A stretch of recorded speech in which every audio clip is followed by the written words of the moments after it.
Sa tingin ko po guys, si OnePlus A6 ang sa pinakasulit na budget 8 Elite po ng 2026. Nakikita nyo na naman po kung gaano kaganda at kung gaano na po kamura ang presyo po ng OnePlus Ace 5 ngayon. Dati nga sa kulang 25k din po yung presyo ng OnePlus Ace 5. Pero ngayon po, kung ngayon po kayo bibili ng OnePlus Ace 5, nasa kulang 15k na lang po siya. Kaya sa mga nagbabalak pong bumili ng gaming phone ngayon po paparating ang 2026, magandang i-consider po itong si OnePlus Ace 6 para po sa specs na makukuha natin. Snapdragon 8 Elite nga po yung kanyang processor. As of recording this video, yung presyo po ng smartphone na to is naglalaro po siya ng around 25k. Pero sigurado po guys, after lang po ng ilang buwan, pagka po 2026 na, baka po yung presyo ng smartphone na to, baka maging kulang 20k na lang po guys. Isipin mo 7-8 mAh yung kanyang battery. LTPO AMOLED display po siya na merong 165Hz. Meron po siyang 120 watts sa charger. Ultrasonic na fingerprint. IP68 and IP69 na ratings. At sobrang premium po na build quality. Well guys, para po sa may ganyang klase ng specs, para po sa may kulang 25k na presyo ngayon, sobrang sulit na po niya. Lalo't lalo pa kung pinapanood mo yung video na to ngayon 2026, at nakita nyo po yung presyo niya ng less than 20k na lang. Ano pa yung hinihintay nyo guys? Meron po tayong link dyan sa may comment section kung gusto nyo pong umorder na napakagandang gaming phone ngayon sa napakamakatwiran po na presyo. Kahit po sobrang laki ng upgrade na makukuha natin. Dahil mula sa may 6415mAh na battery po ng OnePlus Ace 5, dito po ngayon sa may bagong version is meron po siyang 78mAh na battery. Tapos 80 watts nga po yung last year model. Ngayon po dito sa may OnePlus A6 is naka 120 watts sa po yan. Sa build quality, same pa rin po siya na merong metal frame sa full frosted glass back. Pero kung malaking upgrade nga po sa kanya dito guys, is yung kanyang IP ratings. IP65 lang po ang OnePlus Ace 5 last year. At ngayon po dito, is meron na po siyang IP68 and IP69 na ratings na. Ang ibig sabihin po guys, ang IP65 para po maintindihan natin. Yung IP65 guys, pwede lang po siyang matalsikan ng tubig. Hindi po siya pwedeng malubog. Dahil yung IP68 na ratings, pwede po malubog ng tubig yon. Pagka po ganun yung klase ng ratings natin sa may smartphone. Pero yung IP69 naman, magkaiba rin po yan. Ang ibig sabihin po ng IP69, pwede po siyang bombitin ng tubig guys. Yung meron po mga pressure na tubig, tulad po ng mga ginagamit sa may car wash. Kung baga guys, yung IP68, pwede lang po siyang malubog. Pero pagka po IP69, pwede po siyang gamitan ng high pressure po na water at di pa rin po siya masisira. Sa display, malaki lang po ito ng konti, itong si OnePlus A6. Tapos naka 165Hz nga po yung ating refresh rate. Pero sa may resolution, sa may HDR10+, sa Dolby Vision, at sa kanyang protection, same pa rin po yung guys ng last year model. Even po sa may camera, wala pa rin pong malaking improvement dito. Same pa rin po sila, merong 50 megapixel na main camera, at 80 megapixel ultra wide, saka po 16 megapixel na front selfie camera. Actually po guys, malaki po yung upgrade ng OnePlus Ace 5 compare nga po sa may OnePlus A6. Kung titingnan po natin yung majority ng kanilang specs. Hindi lang po worth it magpalit ng bagong version na yan. Dahil po hindi naman po sobrang pangit ng OnePlus Ace 5. Still po, napakaganda pa rin po ng smartphone na yan. Pero kung sakaling may pera ka naman at gusto mo lagi ng latest, hindi naman po kayo magkakamali sa may OnePlus A6 ngayon. Dahil malaki rin po yung upgrade na makukuha natin dyan. Pero kung kakabili mo lang naman guys ng OnePlus Ace 5 at medyo natetempt ka sa kanya, wag po muna kayo magpapatempt guys. Dahil hindi pa naman ganon.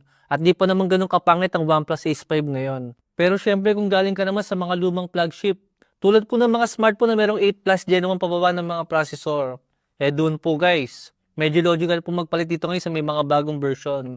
Di napakalaki nga po ng specs at napakalaki po na upgrade na makukuha natin compare po sa mga smartphone na merong ganyang klase ng mga processor. Kahit po hindi kayo gamer, sobrang ma-appreciate nyo po yung smartphone na to. Di sobrang tagal nga po niyang malobat. At sobrang ganda nga po ng kanyang display. At sobrang ganda po ng kanyang build quality. Even po sa may camera niya guys. Ito po yung ilang sample natin. Galing po kami sa may bago nitong weekends. Ito po yung ilang sample shots natin guys. Medyo pagpasensya niyo po muna yung mga picture natin. Pero dyan nga po sa mga naging sample natin, mukhang maganda naman po yung kanyang quality. Lalo-talo nga po dyan sa may portrait shots natin. Malinis talaga. At medyo kailangan lang po ng konting improvement dito sa mga ilang shots natin. Dito po sa medyo mapuno ng mga lugar. Dahil hindi nga po siya ganun ka-detailed itong mga picture natin. Pero overall guys, Decent po ang camera ng OnePlus A6 para sa akin. Nag-try nga rin po ako ng 4K 60fps na video at ito po guys yung sample natin. Napakaganda at napakalinaw at napaka-smooth. At syempre sa may front selfie camera niya, kaya asahan nyo na po, 1080 pa rin po yung supported sa kanya. Dahil hindi naman po camera-centric itong OnePlus A6. Gaming phone po ito. I think po guys, medyo kailangan pa po ng konting improvement ang camera po ng OnePlus A6. At sa tingin ko, makukuha naman na po natin yan sa mga susunod na buwan. Dahil nga po medyo bago pa rin po siya. At sa pagkakaalam ko, halos nitong buwan pa lang po siya nilabas. Kaya medyo bigyan pa po natin siya ng konting panahon para ma-improve pa po yung picture quality po ng OnePlus A6 ngayon. Alam niyo po isang problema ng OnePlus A5 last year. Medyo mahihit po siya sa may gaming. At ngayon po, ito po ang performance ng Snapdragon 8 Elite dito po sa may OnePlus A6 ngayon. Isang oras po na gaming sa may Mobile Legends, ay inabot lang po siya ng 38 degrees Celsius sa may temperature niya. Naka-mobile data yan. Tapos naka 120 FPS pa yung gameplay natin. Grabe guys. Sobrang ganda po ng 8 Elite dito sa may OnePlus A6 ngayon. Dahil sa napakagandang thermal niya. Dalawang bagay lang po ito. It's either sobrang optimized na po ng 8 Elite ngayon. Or sadyang maganda lang po talaga yung cooling system ng bagong smartphone na to. At ano man yung sagot dyan guys. Ang mahalaga, sobrang lamig po ng kanyang gaming experience. Samahan pa nga po ng malaking battery na 13% po yung nabawas sa kanya sa isang oras. At ibig sabihin guys, kung sakali nga po magna-non-stop gaming tayo dito, ng puro Mobile Legends lang, iaabutin po siya ng 7 hours guys. 7 hours na straight sa may Mobile Legends habang naka-mobile data. Pero syempre basic na po yung Mobile Legends. Actually even po itong Delta Force, inabot lang po siya ng 39 degrees Celsius yung temperature niya guys. Isang oras sa gaming din po, tapos naka-mobile data rin. Grabe yan guys. Kung yung ibang mga gaming phone po na ginagamit ko, pagka po naglalaro ko ng Delta Force, halos inaabot po sila ng nagpas 45 degrees Celsius. Tapos hindi pa po nakasagad yung mga graphics niya. At di pa ganun ka-smooth. Pero dito nga po sa may OnePlus A6 na merong 8 Elite, napakaganda po ng thermal niya. Tapos napaka-stable pa ng gaming natin. At sa may battery po, nabawasan po siya ng 15% sa isang oras. Kaya abutin po siya ng around 6 hours kung non-stop Delta Force po yung lalaroin natin dyan. Dito naman po sa may Call of Duty Mobile, umabot lang po siya ng kulang 40 degrees Celsius sa isang oras na gaming sa kanya. Habang naka-mobile data pa rin yan, still malamig pa rin po siya at nabawasan lang po siya ng 13% sa may battery. Grabe po ang mga gaming po ngayon itong bagong labas po ng mga 8 Elite. Mukhang magaganda po yung mga thermal nila compare po sa mga ibang 8 Elite po ng mga smartphone na lumabas po noong nakaraang taon.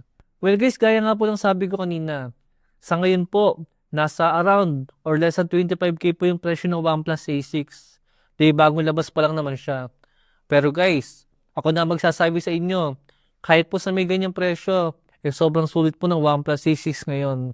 Dahil sa specs nga po na makukuha natin. At balita ko guys, paparating na rin daw po yung Poco F8 series.